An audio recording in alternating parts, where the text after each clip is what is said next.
It is 8 p.m. on Saturday, May the 10th, 2025. And this is Ray Inspired. Going for a walk. I'm talking a little quiet because I'm in a campground near Nutimik Lake. And I'm on my way to the swinging bridge. It's beautiful this time of day. It's quiet. The smell of campfires linger in the air. The wind is calm.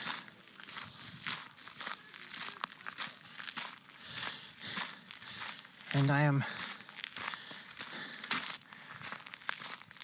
walking a longer trail for the second time now, since having my back go up. And here we are. And this is exciting because I love walking trails. Whenever I am prevented from walking trails, I go a little stir crazy. Especially when the weather's nice. It's not good for my soul.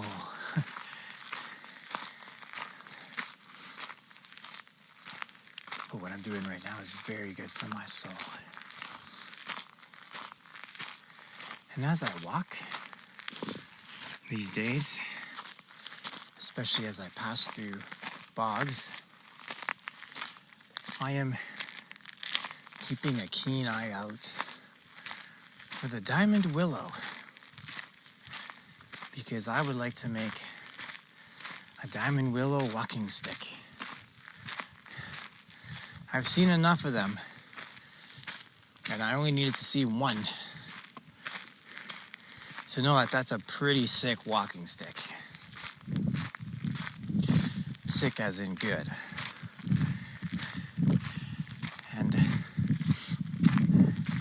And I know I'm going to find my willow stick soon enough. It's bound to show up.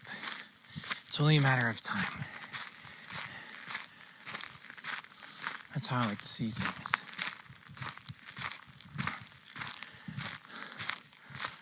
So, what do I talk about today?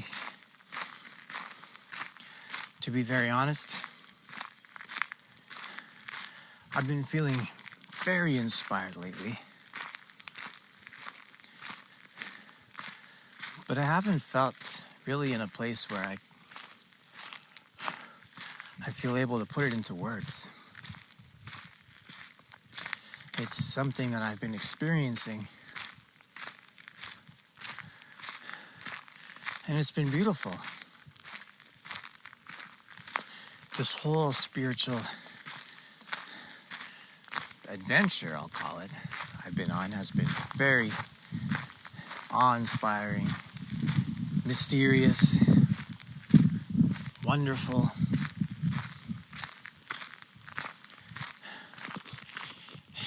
I mean, many times I don't even know what the next thing may be, but I know it's coming. I know that may sound very obvious, but for someone who is walking maybe a difficult spiritual path, as I feel like I am,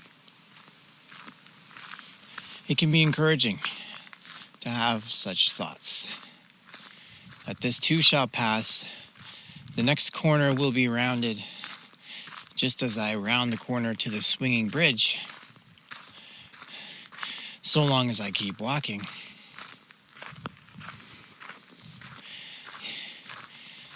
And the next adventure will be ready and waiting for me, because I will have completed the current level, if you will.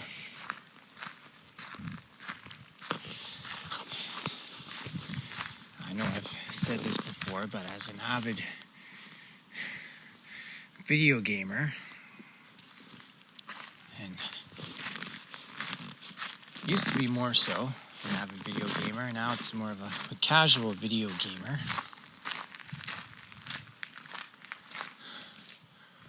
But it is not hard for me to come up with quick metaphors and references to anything video game related. And I find that quite fun and quite enlightening, because I have learned much from video game related insights.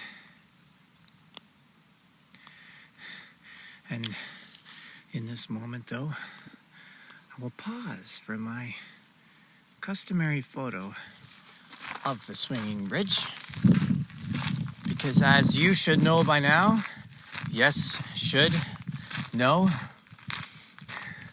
I take photos. I take a lot of photos all the time.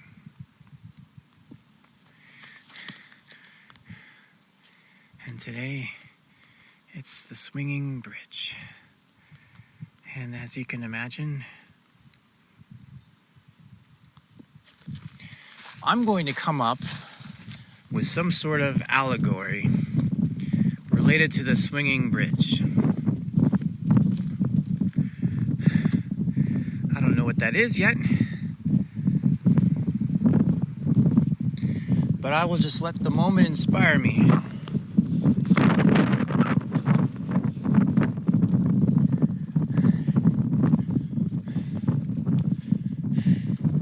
It is beautiful out here, I gotta say.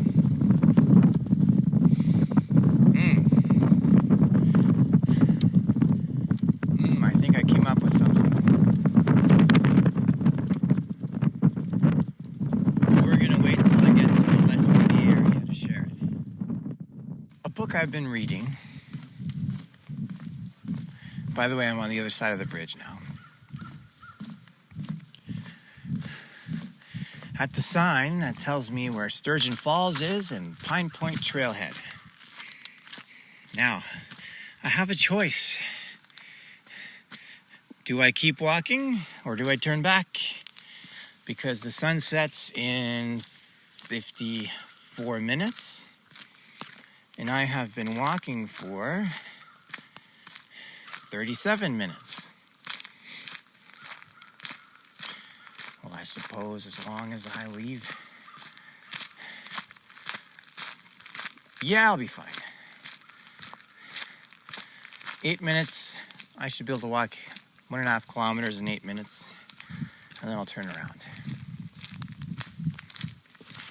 Okay, in this book I've been reading, entitled Simplicity by Richard Rohr, The Freedom of Letting Go.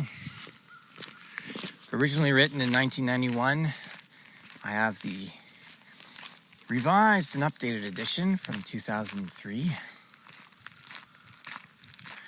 As I read this book, it's one of those books that is perfect for me in the current phase of life that I'm in and the current journey that I'm on, which would be really hard to explain other than if you were to read this book and have it speak to you, then you're on the same journey that I'm on.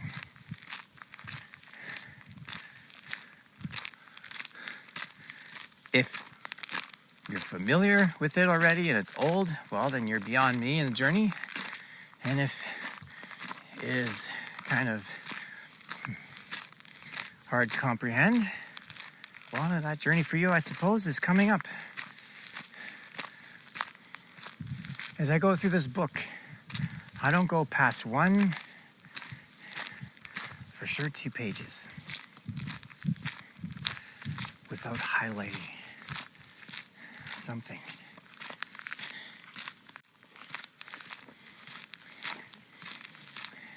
They were smoking pot, the people that just passed me. I got a little whiff.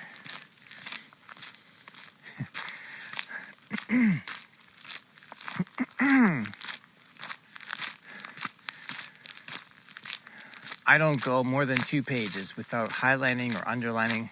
Well, I don't highlight really. I underline with pencil and I make notes. And I'd say I make small notes or stars or anything.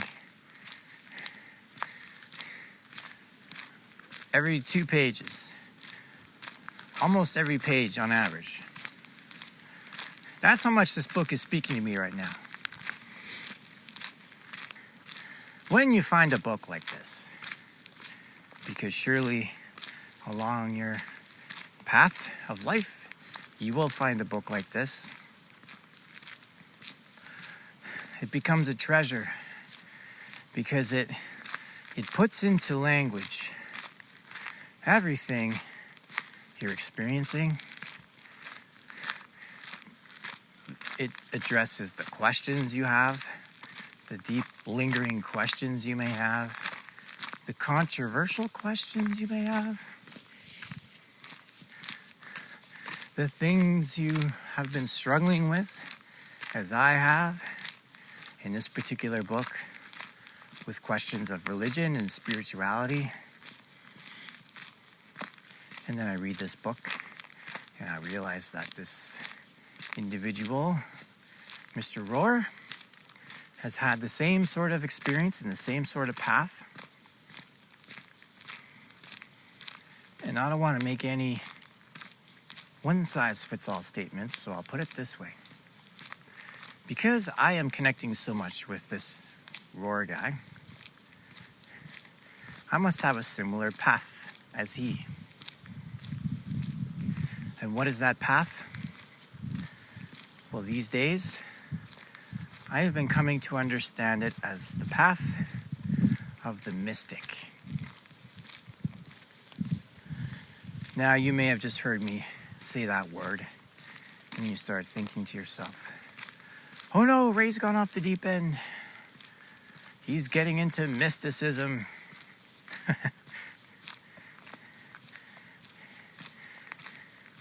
Well, perhaps you will become less concerned if you hear me put forward a few propositions. Jesus was a mystic. Moses was a mystic. King David was a mystic.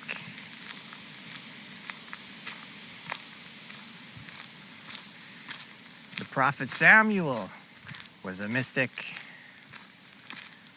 I would say all the prophets of the scriptures were mystics. This Rohr guy is a mystic. This other guy I've been listening to, you may recognize the name. I'm trying to remember the name myself. John Eldridge,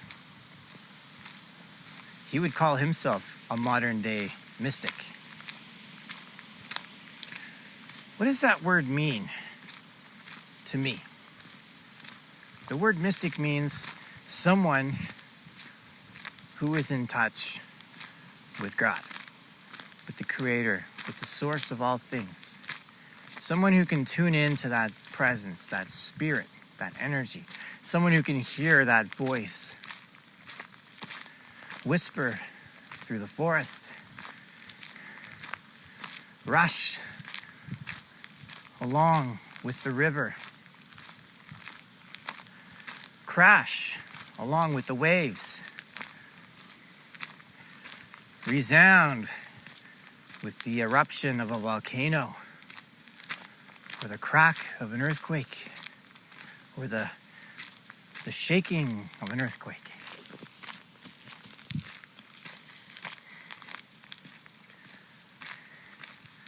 I'm not just saying these things simply to refer to experiencing God in nature. I'm saying this because that's the experience of God in my life.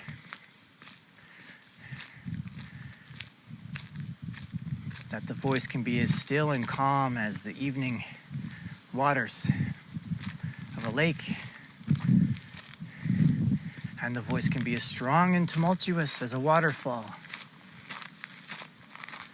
But it is always clear and known. There is no question about it. This is the life of a mystic. They see things that other people have a hard time seeing. They know things, they understand things, they can put the pieces together, they can connect the dots.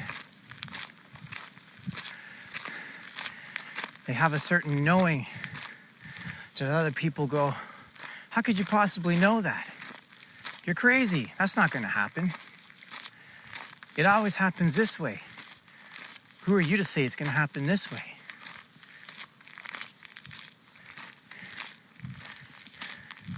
Because a mystic has become so familiar with the voice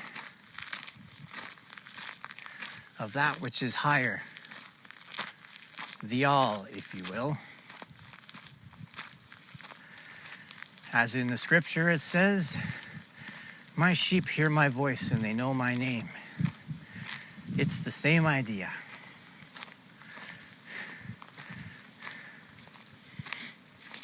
I suppose it spoke a greater deal in those times because of the shepherd culture. Shepherding animals. I'm climbing a hill.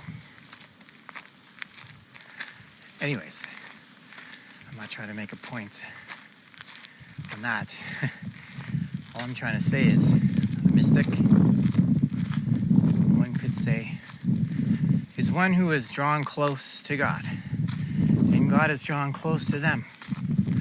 One who knows that voice, one who knows the leading and the guiding and the directing and the challenging and the confronting of the Spirit, the Great Spirit, if you prefer. We have different names for this being, but they all point to the same being, because there can only be one all of everything, one source from which everything came from.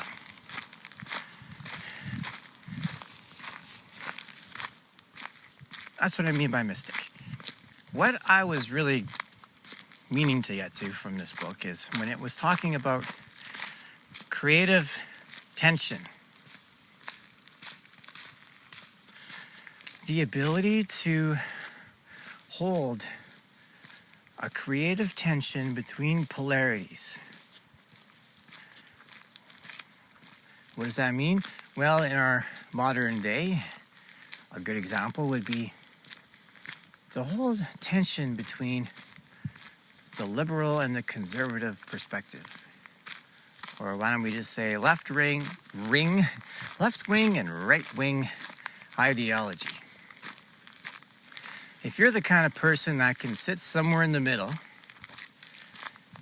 and give pros and cons of each side and not hold to either side really, but be somewhere in the middle, if you can be the kind of person that can handle and withstand the kind of backlash that comes from not taking a side, then you, my friend, have learned to master the tension and the balance. And I am of the opinion that this is a quality of someone who is in touch with their spiritual path and what they're learning, and perhaps even the life of a mystic. To hold a balance, to be a mediator of sorts. I can hear the falls coming up. I'm getting close. And so, what I wanted to talk about was the tension that a bridge may experience. But yet this tension connects both sides across the river. To one, the preference may be to be more on one side of the river than on the other. But to some of us, as curious as this may sound, we feel our design is to be a bridge. Something that can hold the tension of both sides and stay intact to help people be able to cross from one side to the other. To even have enough strength to have people be on the bridge between both sides for a moment to experience what that may be like. And perhaps it is desired to be more like the bridge, to be in the middle, and so they become a bridge themselves for others to experience what it's like to be in the middle. And isn't there a certain sense of wonder and uniqueness to being on a bridge, on a place where if that bridge didn't exist, you would not exist, because you would not be able to be in that space without a bridge? And so I'm starting to receive more clarity on my design, that I am a bridge, and that I can assist others in being a bridge for them so that they can experience what it is like to be in the middle. The wonder and the beauty that exists in the middle.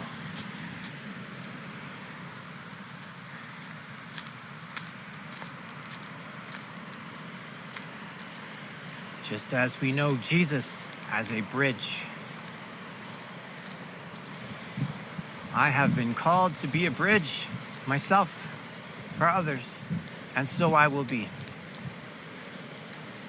And this is the kind of clarity I've been receiving as I read this book and as I listen to people like John Eldridge and the Wild at Heart podcast. And as I start to listen to the voices of many other mystics who have gone before. And the word I've received is this: Ray, how would you like to add your voice to those of the mystics who have gone before? Because in all actuality, Ray, you are a mystic just like they were. You have the same kinds of questions, the same kind of deep thinking, the same ability to handle opposing sides and not go crazy thinking about which side to be on. Not having to be on a side, but to be in the middle. To know what that's like, and then to help others understand what that's like too. You're a modern day mystic, Ray. Let your voice be heard. You have much to say, don't you? Yes, I do. And so it is with this that I will end this episode, if I do share it. As I look at this raging fall, which is less elevated than it is wide. It is a gigantically wide rapid. And it's quite powerful to look at. Quite powerful to experience, I suppose, just as it is to experience the clarity of God's voice in my life, speaking to me like this rapid. It's in these moments of clarity that I'm so grateful, because I don't always feel this sort of clarity every day.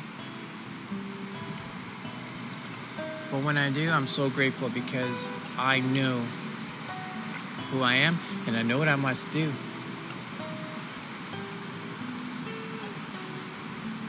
know who I'm doing it with and who I'm doing it alongside. This is exciting. And this is how I will end this episode. Thank you so much for listening. I pray this inspired you and encouraged you. Yes, I will get back before sunset and I will be okay. You know me, I'm a risky adventurer. I wouldn't have it any other way. All right. Good evening or good morning to you. I hope you enjoyed listening. Until next time, stay inspired.